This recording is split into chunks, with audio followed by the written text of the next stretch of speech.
தமிழகத்தில் அதிமுக தலைமையிலான தேசிய ஜனநாயக கூட்டணியில் பாமக இணைந்திருக்கிறது. எடப்பாடிக்கு நிர்வாகம் என்ன தெரியுமா, நிதி நிலைனா என்னன்னு தெரியுமா? சூட்கே ஜெயலலிதா படம் சூட்கே வச்சுக்கிட்டு வந்து அறிக்கை தரையாச்சு தெரிஞ்சிடுமா அவருக்கு? ஒண்ணுமே தெரியாது. மானம் கெட்ட போல ஜெயலலிதா அப்படிலாம் இவங்களை தேர்வு செய்யல. ஜெயலலிதா தேர்வு செய்த அமைச்சர்கள் வந்து ஒன்னும் தெரியக்கூடாது. ஒன்னும் தெரியாதவங்க தான் ஜெயலலிதா அமைச்சரவையில மந்திரியா இருந்தாங்க. விஷயம் தெரிஞ்சவங்க யாரும் இல்ல. பிளட் வருது பாத்தியாடா? அப்படியா? வரலையே சார். இங்க வருதுடா, இங்க வருது. ஒண்ணுமே தெரியாத மண்ணு இவங்க தான் ஜெயலலிதா தேர்வு கையெழுத்து போன கையெழுத்து போடணும், காலில் விழணும் காலில் விடணும், டயரா நக்கணும்னா டயரா நக்கணும். நீ எல்லாம் ஒரு அரசியல்வாதியா? ஓடா ஐயோ பெரியமடம் இருக்க. ராஜகுமாரன், முழு விவரங்கள் என்ன? அதிமுகவை பொறுத்தவரை ஏற்கனவே பாஜகவுடனான கூட்டணியை உறுதி செய்து தேசிய ஜனநாயக கூட்டணியில் இடம்பெற்றார்கள். பழனிசாமி அவர்களை முதல்ல பாஜகவிடம் அதிமுக மீட்க பாருங்க. இந்த நிலையில்தான் அதிமுக சார்பில் பல்வேறு கட்சிகளுடன் பேச்சுவார்த்தை நடத்தப்பட்டு வந்தது. திமுகவிற்கு எதிரான நிலைப்பாட்டில் இருக்கக்கூடிய கட்சிகளை எல்லாம் ஓரணியில் திரட்டுவதற்காக அதிமுக சார்பில் மேற்கொள்ளப்பட்டிருந்த முயற்சியின் காரணமாக இப்பொழுது பாட்டாளி மக்கள் கட்சியும் அதிமுக தலைமையிலான கூட்டணியில் இடம்பெற்றிருக்கின்றது. தூக்கில தொங்கினாலும் தொங்குவேன், மறுபடியும் அந்த வாசப்படி மிதிக்க மாட்டேன்னு சொன்னீங்க. சொன்னேன். கட்சிக்காக வசூல் பண்ண கோடிக்கணக்கான பணத்துக்கு கணக்கு கேட்பேன்னு சொன்னீங்களே. சொன்னேன். மீண்டும் அங்க போறேன்னு சொல்றீங்களே, என்ன மீண்டும் பொருளாளர் பதவி கிடைக்கிறேன்? எடப்பாடி பழனிசாமி வச்சுக்கிட்டு தமிழ்நாடு என்ன ஒண்ணு ஆக போறது?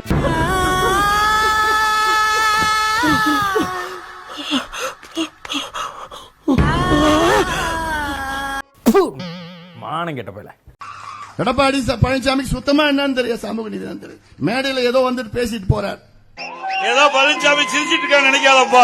கடந்த கால வரலாற்றை புரட்டி பார்த்து பேசி பழகு. நீயே ஒரு பிச்சைக்கார சொறி நாய், உனக்கு சொரிஞ்சு விடுற நாய் இந்த நாய்.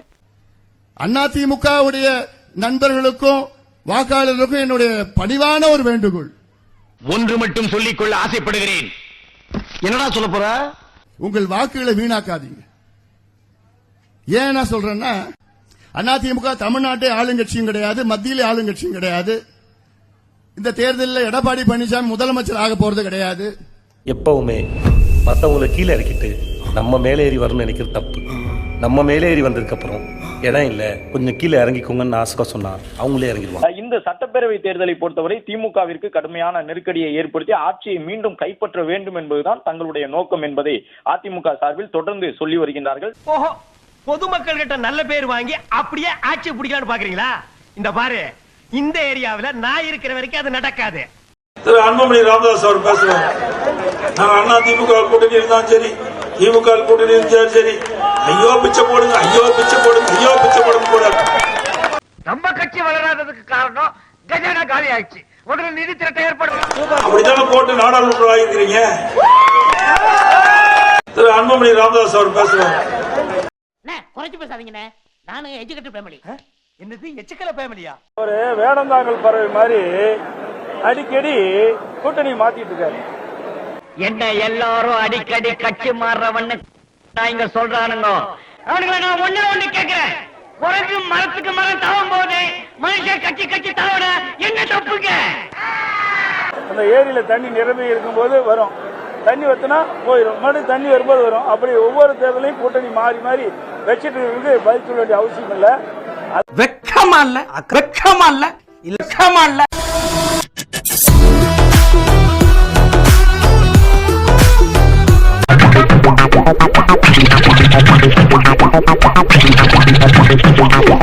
பெருசா மாட்டீங்களா? எனக்கு முடியல. கரைக்கு போறா, வாங்கடா வாங்கடா வாங்கடா.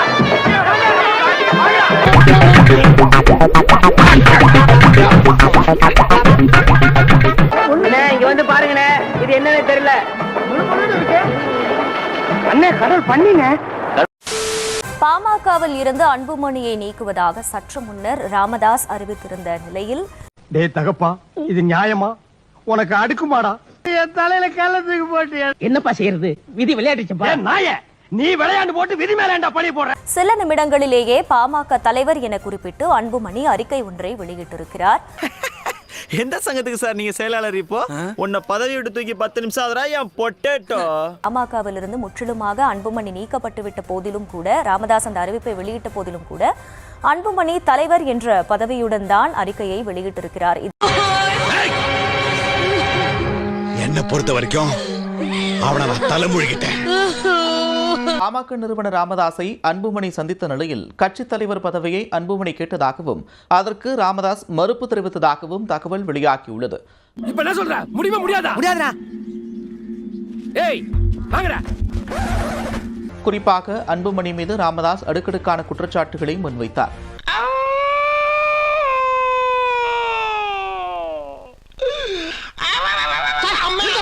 இந்த சந்திப்பில் தலைவர் பதவியை மீண்டும் தனக்கு வழங்கியதாக அறிவிக்க வேண்டும் என்று ராமதாஸிடம் அன்புமணி வலியுறுத்தியிருக்கிறார். கத்திரி வெயில் என்ன கத்த விடாதலே. இல்லப்பா, மேனேஜர் மூஞ்சி உனக்கு இல்லையடா. ஆனால் கட்சி தலைவர் பதவி மற்றும் கட்சி நிர்வாகத்தை தானே பார்த்துக் கொள்ளப் போவதாக ராமதாஸ் பதிலளித்ததாகவும் தகவல் வெளியாகியுள்ளது. என்னால போறதுக்கு முடியல, மரியாதையை வெளிப்படா. போறேன், நீ சொத்தை பிரிச்சு கொடு. இதாண்டா நீ சம்பாரிச்ச சொத்து. இதாடா உனக்கு பாதி எனக்கு பாதி. போட வழியா.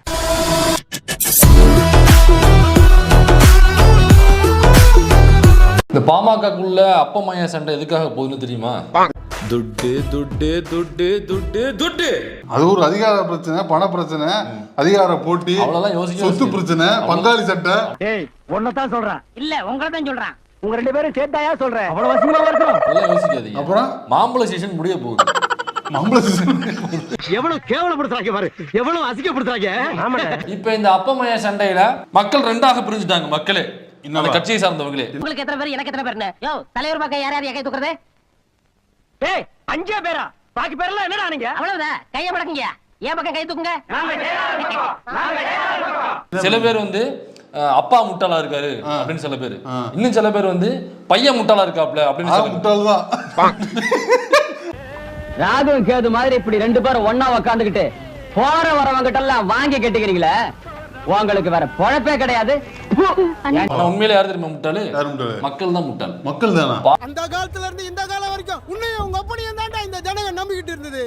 இத்தனை வருஷமா சொன்ன கேட்டீங்களாடா? பலியாடா செத்தீங்களாடா? பாமகவை சேர்ந்த மக்களே, இந்த கட்சியில் உள்ள உறுப்பினர்களே இந்த ரெண்டு மாங்காவும் சேர்ந்து மாங்காய் மடையர்களாக ஆக்கி விட்டார்கள். எங்க ஜாதிக்காரங்க ஏமாத்தி 20 வருஷமா இந்த தொகுதியில எம்எல்ஏவா இருக்கீங்க.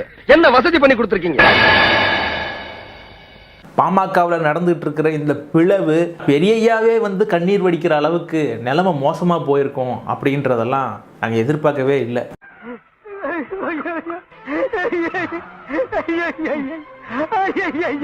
ரீசெண்டா நடந்த பிரஸ் மீட்ல அன்புமணியை பற்றி ஏகப்பட்ட அலிகேஷனை முன்வைக்கிறார் ஐயா ராமதாஸ்.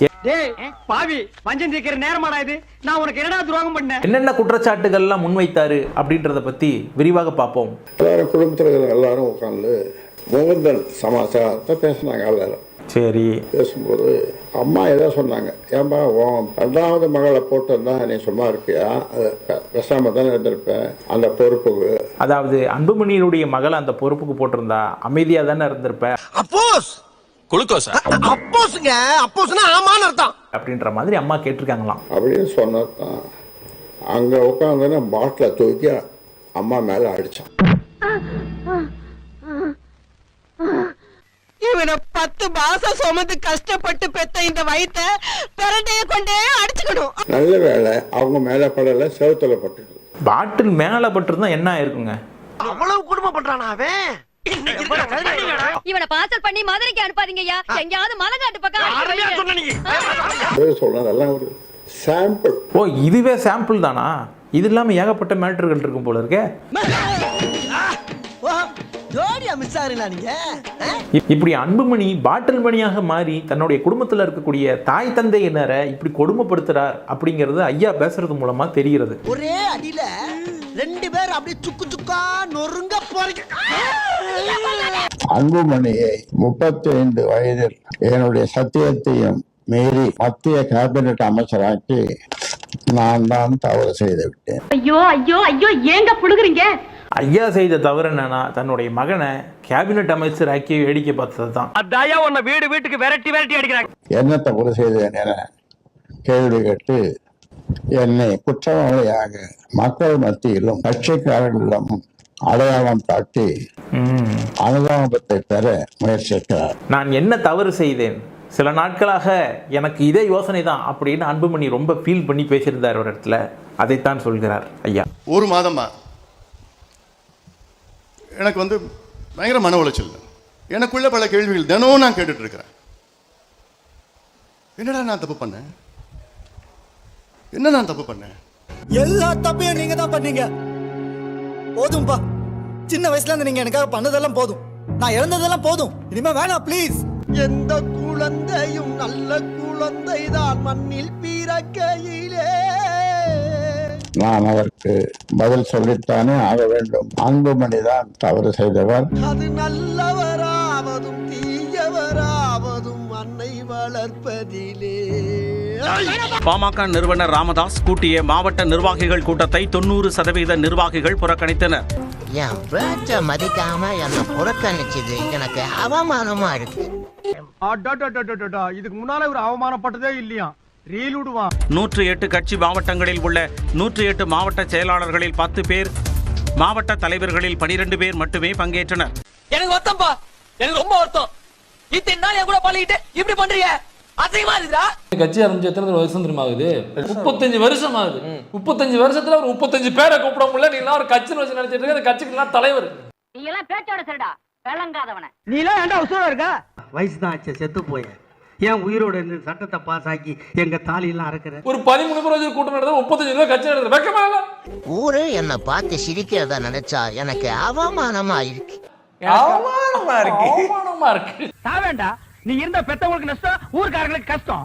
மக்கள் என் பின்னாலே வர முழுதும் வர மறுக்கிறார்கள், தயங்குகிறார்கள். ஏனோ தெரியவில்லை. அவர் ஆரம்பிச்சோட நோக்கம் இந்த சமுதாய மக்கள் காப்பாற்று தான் அவர் ஆரம்பிச்சார்.